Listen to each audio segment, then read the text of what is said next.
Please, go ahead. Mr. President, thank you for having us here and bringing together this panel of brave journalists, everybody on this side of the room. And no one can speak to the violence better than these people here. So I think we know that this is not just a story about violence and chaos, as you alluded to, Mr. President. This is a money story. And at the Government Accountability Institute, my colleague and I, Peter Schweitzer and our team, we followed the money, and we followed it to the top of what we call the protest industrial complex, Riot, Inc. And we found a network of NGOs. It's not just the Soros network, the Open Society network, it's other funding networks, the Arabella funding network, the Tides funding network, Neville Roy Singham and his network, Foreign Cash.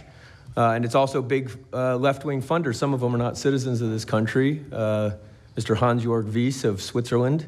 They're pouring money into this entire ecosystem. And so I want to share 3 money facts with you about what we call Riot, Inc. Number one, like any corporation, Riot, Inc. has many divisions. It doesn't just have the Antifa boots on the ground division. It has PR divisions. It has marketing divisions. It has a very well-funded legal division to get these boots on the ground back on the streets as quickly as possible.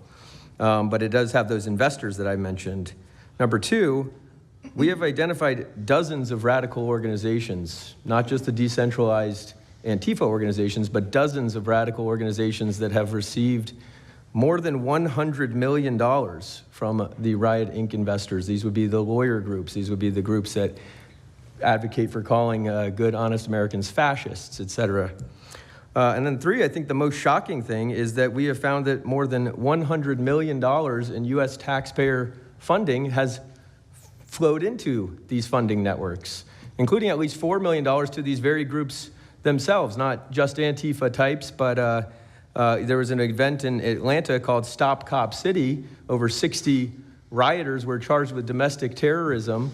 These groups received money for that from both the billionaire class as well as taxpayer money. So one other thing, this money helps fund the decentralized crowdfunding platforms.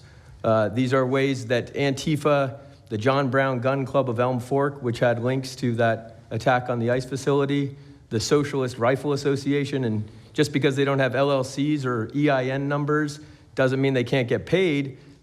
Some of these funding platforms, crowdfunding platforms, are funded by this network that we call Riot, Inc. So again, I want to thank you for your leadership, for the whole cabinet's leadership on this. We're going to keep following the money and appreciate everything you're doing, sir.